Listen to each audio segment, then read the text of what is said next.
Guys, we are never camping in Knoxville, Tennessee ever again. We'll tell you why coming up right now. No water for a week, no electric for over a week, and then we get evicted. I know, and that was the most expensive camping we've had so far. Hi guys, welcome back to Black and Silver Nomadic. We know that you're all waiting to see our next video in our travel guide series for the Smoky Mountains and Gatlinburg, but we felt we needed to interrupt that series to explain why we will probably never camp in Knoxville again. Now guys, don't get confused. We just finished our videos on Knoxville, and as you can see, there's plenty of attractions that we loved. We very much liked Knoxville. We loved being there. We actually look forward to going back. We may be planning a trip there here pretty soon. And it's actually our favorite stop on our way to Nashville along Interstate 40 to get a bite to eat, walk the dogs.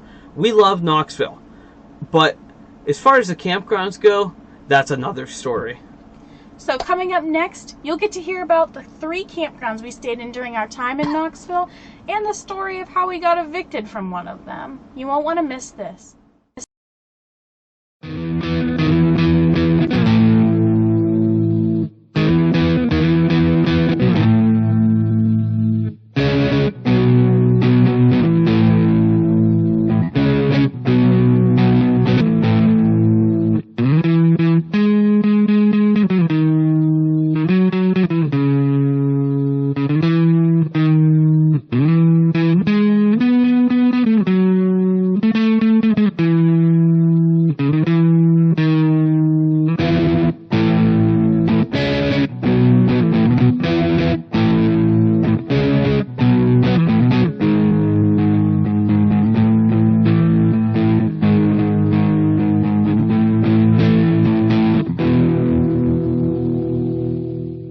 So before we get started with explaining our campground catastrophes in Tennessee, we wanted to start with a list of a few things that we had with us that helped us survive campgrounds that had standards far beneath what we're used to.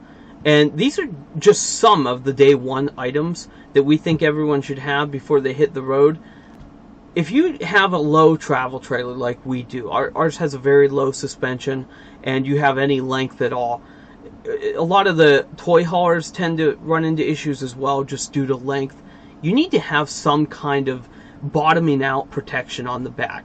Or what I mean by that, the industry has kind of switched to a cheaper design where they weld on a piece of flat iron or flat stock steel to protect those rear stabilizer jacks. If you're not familiar with the stabilizer jacks, especially the manual ones, they kind of hang down low, and when you're going into a tight entrance on a gas station, you're going to want to have something to protect those.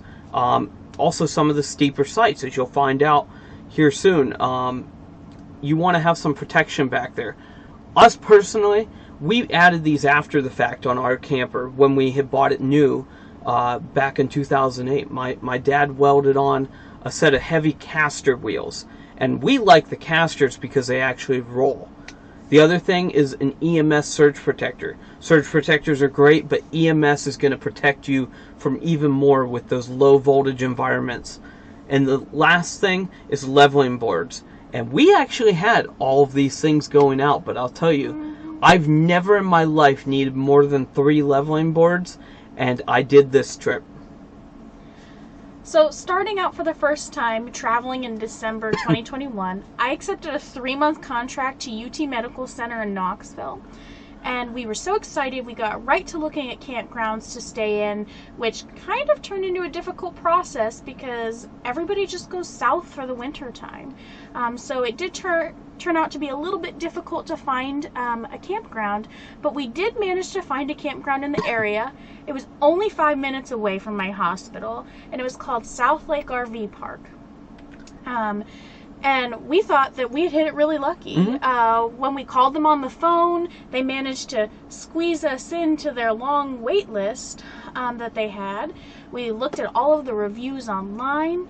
They looked good at the time. The photos on their website were great. It was like a dream come true for us. We actually pulled into the campground in Knoxville at South Lake at 3 o'clock in the morning. And it was really, really cute. It was decorated for Christmas time. It was cold, but it was decorated for Christmas time. We picked up our packet. They left it at the front door, just like you would expect if you pulled in after office hours. And we thought it was great until we pulled into the park. And we were greeted to this as our site at 3 a.m. Well, you got to tell them our drive down to the site. Yeah. I mean, the tree branches were hitting the roof of our camper, and our camper's short. Yeah, it was quite the sight to see the campers in the dark pulled in, and I thought that maybe it was not true what I was seeing, but it was no better in the daylight. Yeah. So the picture that you see kind of speaks for itself. The site was completely unlevel, and this is what we had to back into at 3 o'clock in the morning on a cold December night. And you know, it is kind of hard to see the incline here, but if you guys can see here, right here on this section, there's a drag mark that's about 8 to 10 feet long. Basically, that drag mark is from us backing into that site. Our camper was hitting on the rear bumper, and the caster actually kept it up off the ground. The bumper didn't dig. No, it was like maybe an inch away. Yeah, the bumper was riding on the ground, and I was yelling at Ryan at 3 o'clock in the morning. Well, no, you didn't yell. We were very good. We're always good about this. We actually never even woke the neighbors pulling in, and they couldn't believe it. But as you can see, it's quite steep. So this site was just incredible to get into. Basically, we backed it in that night and just left it for the night. And that's where we left it. That we figured we'd get it leveled and everything else the next day. The problem was that night we ran into more problems before we could even go to bed. Yeah, I tried to convince Ryan. I said, let's just park it for the night. Doesn't matter where it is. Doesn't matter how it's set up. We'll just get in. And so we went to put our steps down, fold them down. And remember we mentioned those solid steps, how we love them but we hate them? Here's why. We folded the solid steps down, and we could get into the trailer, but we couldn't shut the door. So the site was totally unlevel, that it wouldn't even remotely allow the door to shut. So we had to get into the camper, pull the steps up with us, and then shut the door to be able to shut the door for the night. So for those of you who don't know with the solid steps, I'm sure that you understand they fold out of the inside of the camper, but the issue is the attachment point. There's a metal plate that literally fits between the door and the sill plate. So what happens is when those stairs can't go down as far as they should, the door literally can't shut because it's holding the door open. It's up above the sill plate. And that was something that we ran into a little bit with our suspension, but in this campsite it's hard to see, but the site literally slopes up and there's just kind of a bowl that the camper sat in. There wasn't a 11 spot under it. No, there wasn't at all. And you can see in this picture, it's a little bit hard to see the incline, but Ryan's truck is like on an angle, fully flexed here, and you can see the mark where we drug our caster in. And there's another picture of that caster mark there. Just incredible. I'm so happy that we have those. I can't tell you how many times we've had those save our camper going into gas stations.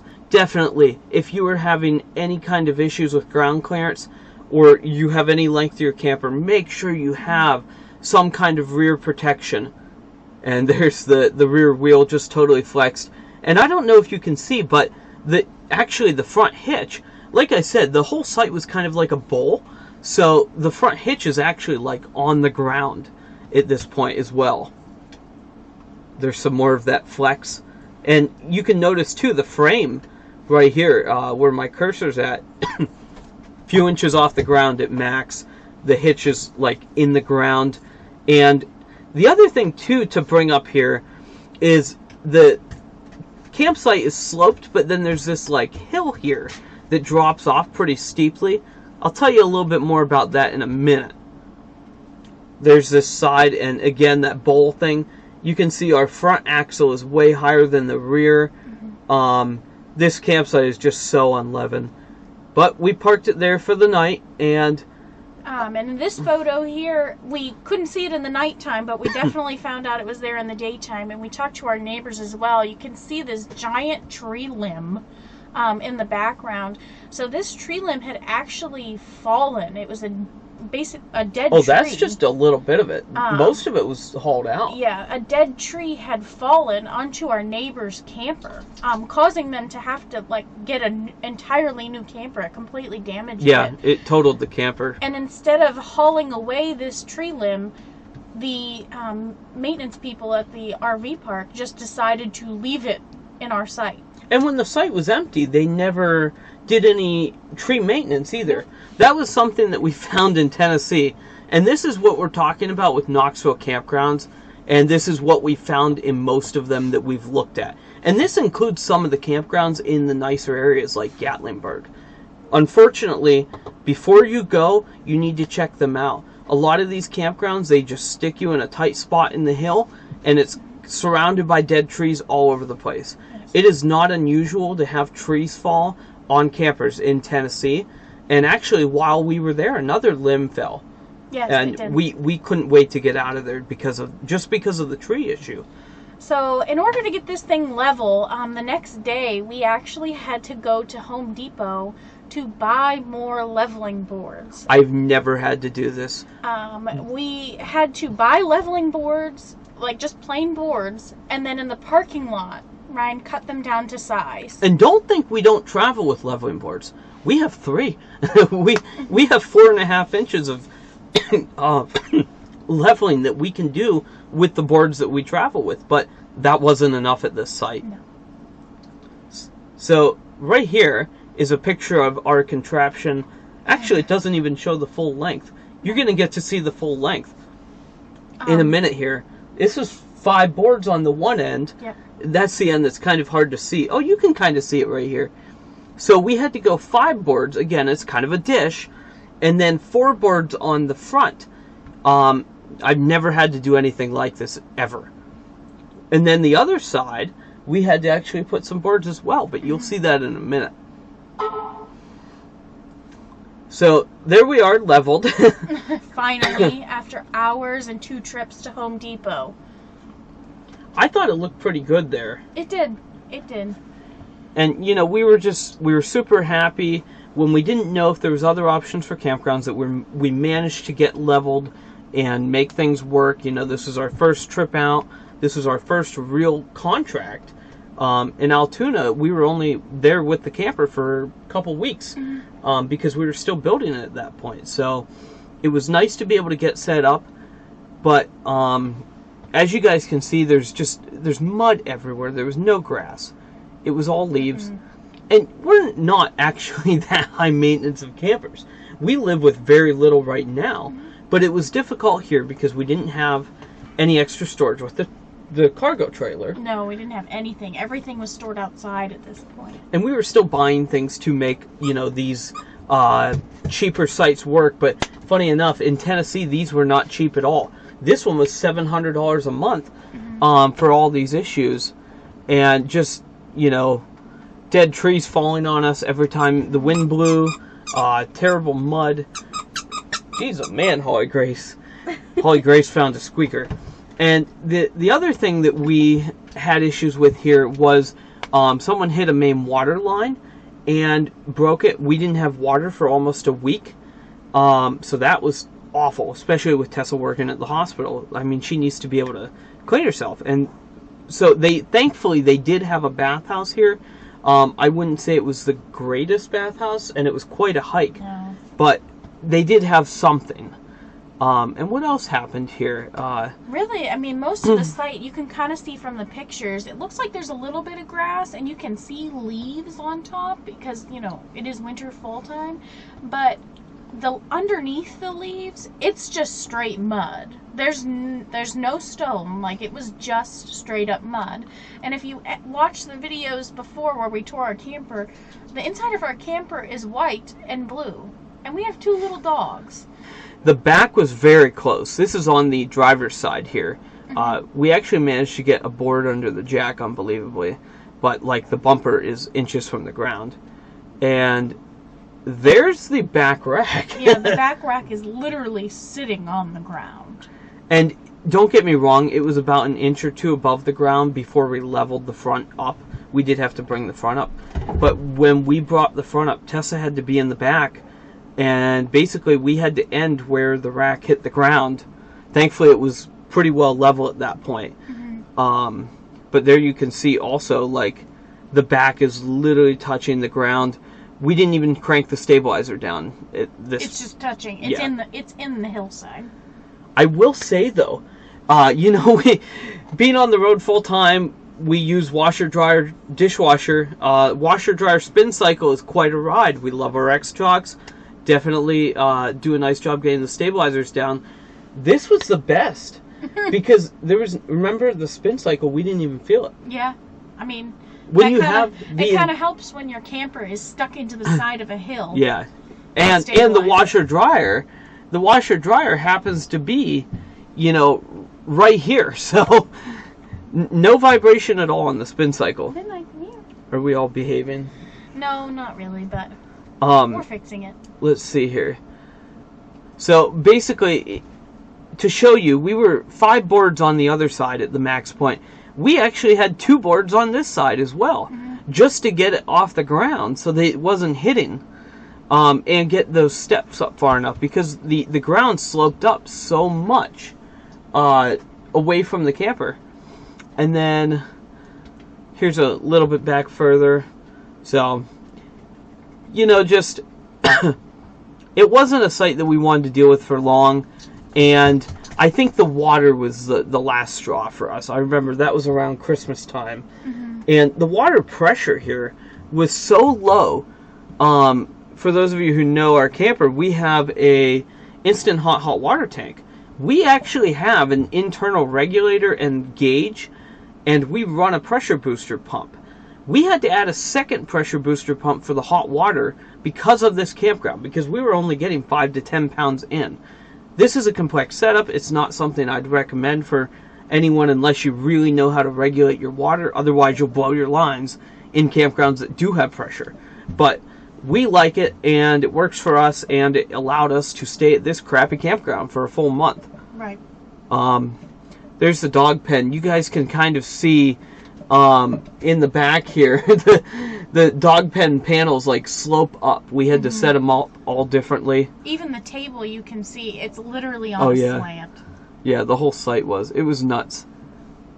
And again, like I say, it's not that we are high maintenance on sites, but this was just, when you're stuck here, we were going to be here for 3 months. Yeah. And when you're stuck here for 3 months, paying $700 a month for a site having water issues and all the other issues, we were over it.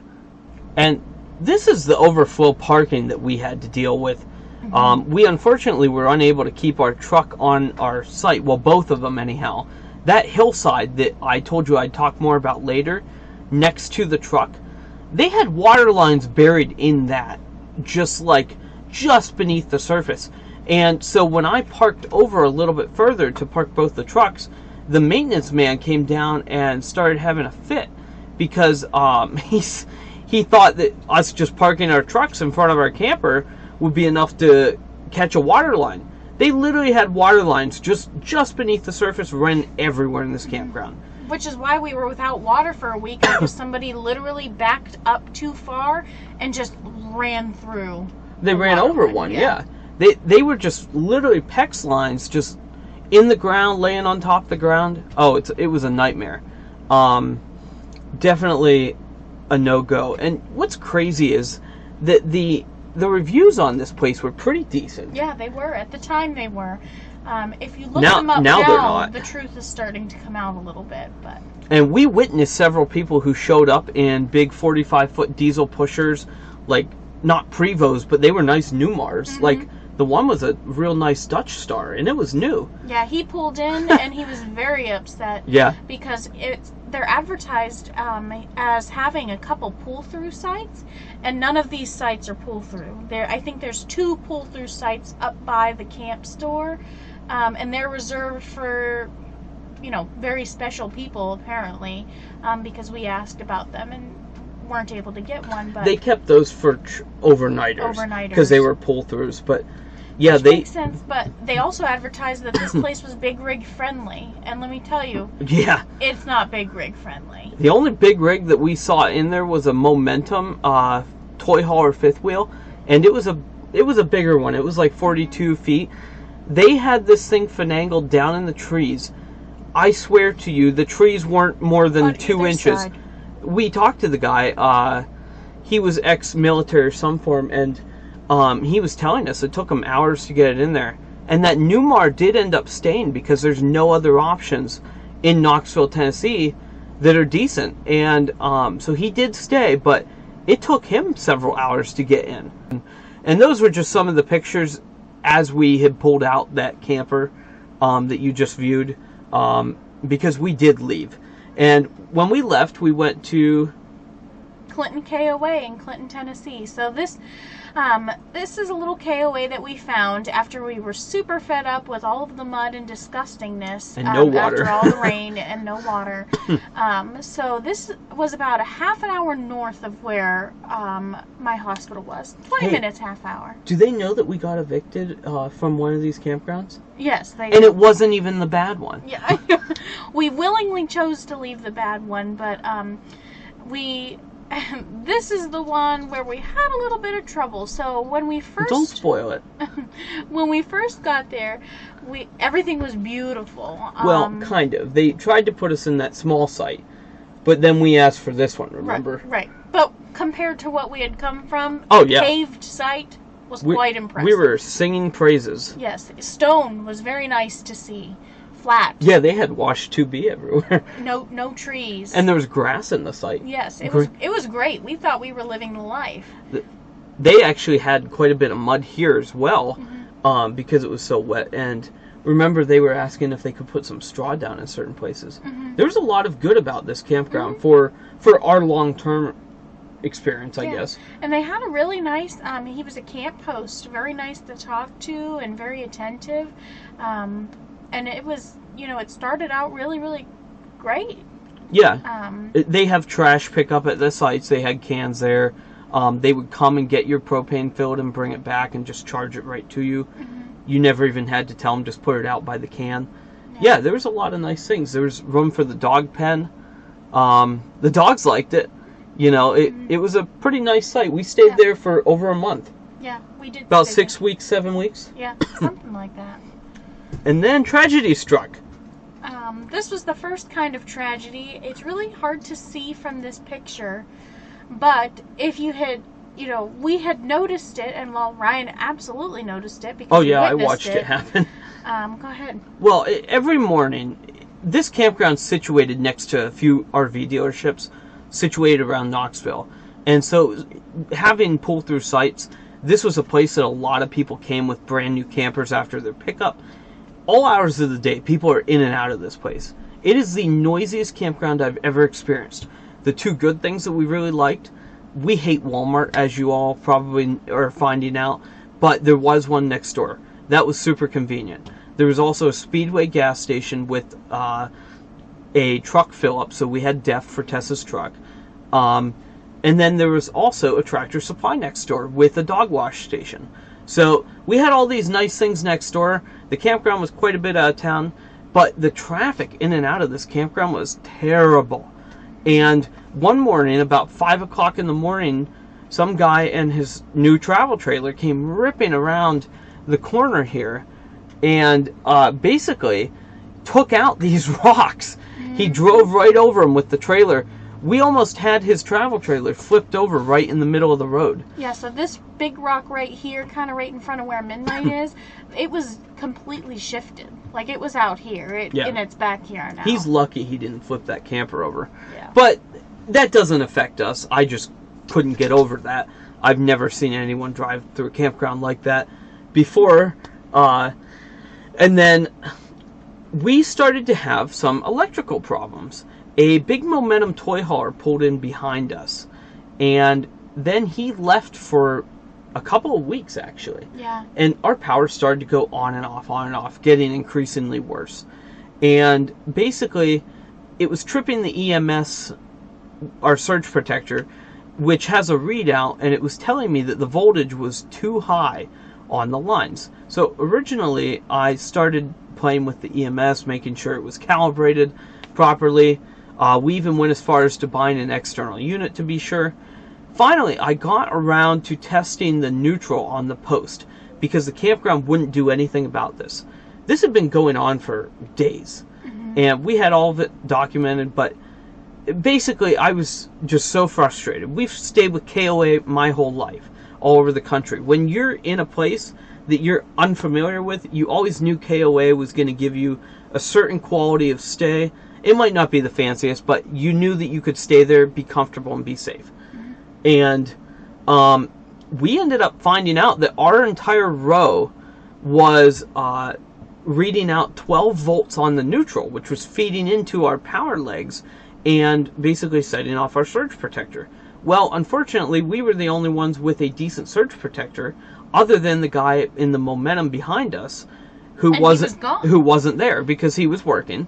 And so we never saw him, or else we would have talked to him, asked him to, like, you know, talk to the manager. And we had talked to the manager. The manager claimed to be well, he's not the owner. Oh, he wasn't the owner. He's just the manager. The manager. And he claimed to be a retired electrician. I've never met a more stubborn person in my entire life, and a more condescending person. We will never, ever, ever stay at that KOA ever again.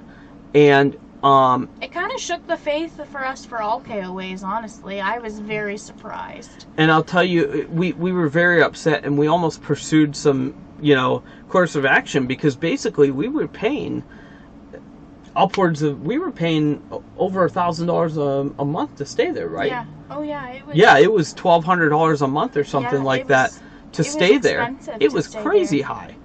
And we were okay with that until we didn't have electric for over a week. And then, to top it all off, when I finally went down to the manager for probably the 15th time to have a man-to-man conversation about this issue, he basically told me I had till 5 o'clock that night to pick up my stuff and get out.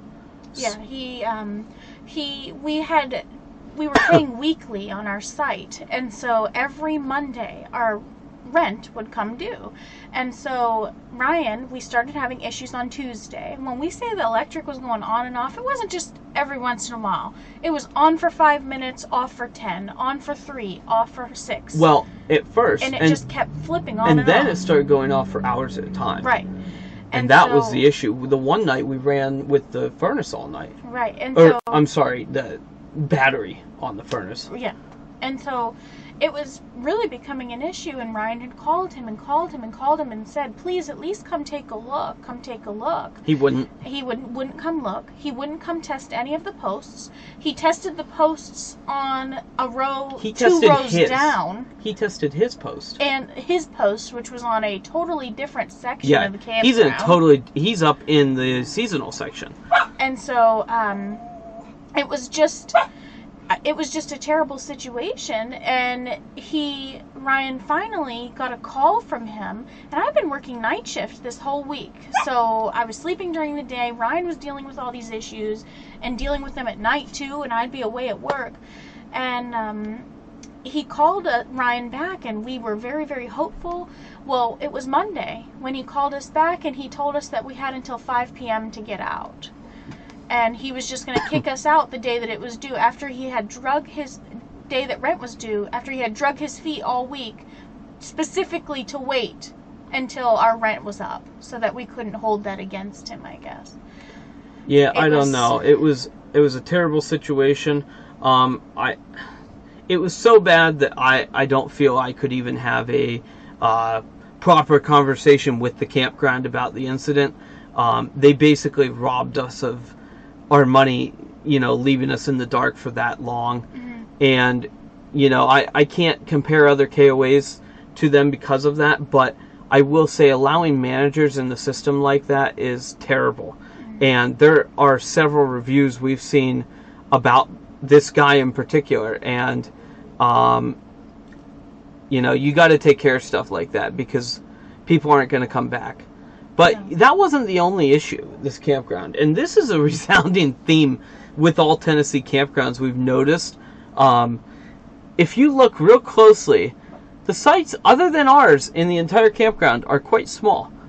And I mean so small that you can almost, so small that you can almost like eat on top of your neighbor's septic pipe.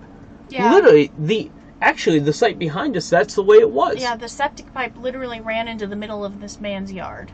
And I believe his picnic table was on our sewer pipe, yeah. It was... I mean, the yards were like 5-6 feet wide, and sewer pipe right in the middle of it. Mm-hmm. And just an awful, awful site for anyone. Our site was very nice. We hand chose that site. We actually, if we hadn't left, we were going to have to move our camper because someone had booked it for a weekend before we came in. So we ended up managing to not have to deal with that because we did leave. But, yeah, our site was probably the only nice one in the whole campground. And actually, the long-term sites were awful. Yeah. So that brings us to our final campground, Solid Rock RV Park. And this campground was very, very similar to the Clinton one. I mean, it's right next door to... at a first glance, it looks like a pretty normal RV park, and it really wasn't too bad. But again, we were paying like $400 a week to stay in these places. It was insane. And the sites, here's the aerial view of the campground. The sites are pretty close together again. And that was just one of those tales of, you know, septic pipe underneath your neighbor's picnic table. That was a Tennessee theme in these campgrounds, unfortunately. And these were the only two campgrounds that didn't seem to have tons of dead trees hanging up above. Mm-hmm. And this was a common theme in all the campgrounds we looked at. Yeah, it really was. And the big thing with this campground is it's actually right behind the Covenant Life church. So this little campground is owned and maintained by the church. So you have to make reservations, you do it all online. Even if you call in, there's nobody ever there. Nobody ever answers the phone. Nobody ever returns your calls. To try to get into the bathhouse, we just wanted to see it one time. I had to message the lady and wait for her to get back to me on how to get into the bathhouse. So it was just really odd in its communication. Just a very odd campground in general. We only stayed about a week and a half because we were really towards the end of our contract, so it served a purpose. It did serve us a purpose, but... And, you know, it was open, it was flat, at least the site was level again, but, and we didn't have power or water issues. We didn't get evicted, you know. Right. It was fine, but... Yeah. Still very muddy. This is where we bought, if you check out our Amazon list, we bought our steps that we put into the ground because it was so muddy to get to our site still. And it was just very rainy in Knoxville in general. The Camco steps, those are, what do they call them? The Camco stepping stones. Yeah, and they stack up and there's a little post that holds them together. Very cool. We use those now. But... They're wonderful. I've actually had sites where it was very steep and we've screwed them into the side of the hill to keep ourselves from slipping while we walk down, because the common theme in the South is everything is mud. But yeah, if you're looking for a good business venture, definitely look for a chunk of land in Knoxville, Tennessee. There are plenty of people who are there camping who are looking to stay for work. There are plenty of people there camping just for enjoyment. And I'm so surprised that there are not better campgrounds nearby the city. And there's really nothing at all. There really isn't. And really, even the ones down in Gatlinburg and the Smokies are not that great. They were tucked in the trees, a lot of dead trees, and very tight, small sites. Not a whole lot of big rig friendly, so that's definitely something the area needs. So if you're an investor, look into that. So that pretty much brings us to the end of our Tennessee campground escapade. We hope that you enjoyed following us along on this. It definitely wasn't fun at the time, but looking back, you know, I think it made us better RVers. We're now definitely more prepared for a lot of things that could come our way, really. Yeah. So and we're hoping our little bit of troubles save you some troubles. So please, if you ever do go stay at these campgrounds, let us know how it goes. We'd be curious. Or if you've been there in the past, too. Let us know. Or if there's a better place that you found to stay near Knoxville or the surrounding area, let us know so that when we do go back, we don't have to stay at one of these places again. But for now, we'll stick to our Airbnbs and short trips. Because as you'll see in the next few videos, there's still some things that happened in Knoxville that make us leery of the area. I think we had some bad voodoo there. Yeah. We're definitely a little bit better off over here in North Carolina. But yeah, make sure you guys like, share, subscribe, and ring that bell. Subscribe button down below. And the bell will let you know when we post new videos. Because we are going to be digging into Gatlinburg and the Smoky Mountains. And that's a real fun video. That's an awesome place that we visited. We really enjoyed it over there. Yeah, so, yeah, it was great. Make sure you stay tuned for that. As always, thanks for watching. Travel safe out there, and we'll see you out there.